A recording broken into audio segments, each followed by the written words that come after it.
মার্কিন প্রযুক্তি জগতের শীর্ষ ধনকুবদের মতো এবার মানুষের আয়ু বাড়ানোর প্রতিযোগিতায় নামলেন রুশ প্রেসিডেন্ট ভ্লাদিমির পুতিন।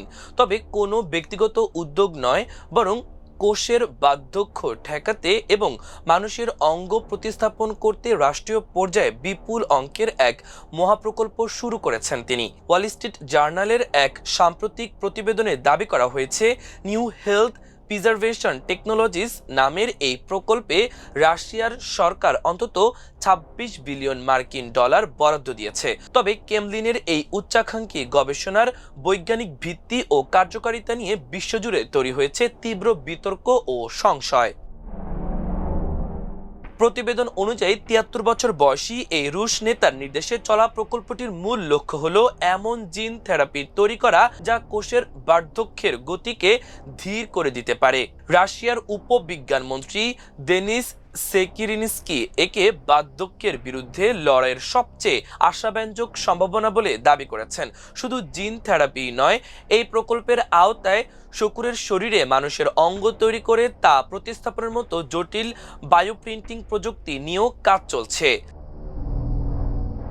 সরকারি অনুদানে গবেষণারত বিজ্ঞানীরা ইতোমধ্যে ইঁদুরের থাইরয়েড গ্রন্থি ও মানুষের কার্টিলেজ টিস্যু তৈরিতে সফল হয়েছেন এবং চলতি দশকের শেষেই মানুষের সম্পূর্ণ অঙ্গ প্রতিস্থাপনের উপযোগী করে তৈরি করা সম্ভব হবে বলে আশা প্রকাশ করেছেন। ২০৩০ সালের মধ্যে এই আধুনিক চিকিৎসা পদ্ধতির মাধ্যমে ২.৫ লাখ মানুষের প্রাণ বাঁচানো সম্ভব হবে বলে খোদ পুতিনও দাবি করেছিলেন।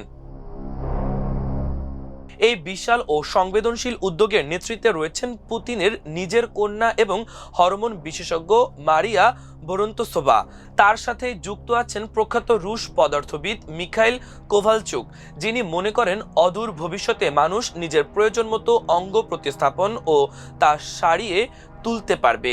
তবে পুতিনের দীর্ঘায়ু লাভের এই মোহ নতুন কিছু নয়। বলা হয়ে থাকে ১৯৬৮ সালের একটি সোভিয়েত চলচ্চিত্র দেখার পর ১৬ বছর বয়স থেকেই এই বিষয়ে এক ধরনের আচ্ছন্নতা তৈরি হয় তার মনে, যা পরবর্তীতে তাকে কেজিবিতে যোগ দিতেও অনুপ্রাণিত করেছিল। বিভিন্ন সময়ে অন্যান্য বিশ্ব নেতাদের সঙ্গে আলাপকালেও অঙ্গ প্রতিস্থাপনের মাধ্যমে অনন্তকাল বেঁচে থাকা কিংবা বরফ শীতল ক্রায়োথেরাপির উপকারিতা নিয়ে পুতিনকে কথা বলতে শোনা গেছে। তবে এই বিপুল ব্যয়ের প্রকল্পকে ঘিরে সমালোচকদের সন্দেহের তীরও বেশ তীক্ষ্ণ। আন্তর্জাতিক বিজ্ঞান মহলের একাংশ বলছেন, এই গবেষণার কোনো বৈজ্ঞানিক তথ্য বা ফলাফল আন্তর্জাতিক পরিমণ্ডলে পর্যালোচনার জন্য প্রকাশ করা হয় না। ইউক্রেন যুদ্ধের পর দেশ ত্যাগ করা রাশিয়ার বায়োপ্রিন্টিং এর পথিকৃৎ আলেকজান্ডার অস্ট্রোভস্কি জানান, কোনো গবেষণাপত্র প্রকাশিত না হওয়ার অর্থ হলো এর বাস্তব কোনো ফল মেলেনি। সমালোচকদের মতে, দীর্ঘ ২ দশক ধরে ক্ষমতায় থাকা দুর্দণ্ড প্রতাপ নেতাকে খুশি রাখতে এবং নিজেদের গবেষণার তহবিল নিশ্চিত করতে বিজ্ঞানীরা পুতিনকে তার পছন্দের অবাস্তব স্বপ্ন দেখাচ্ছেন।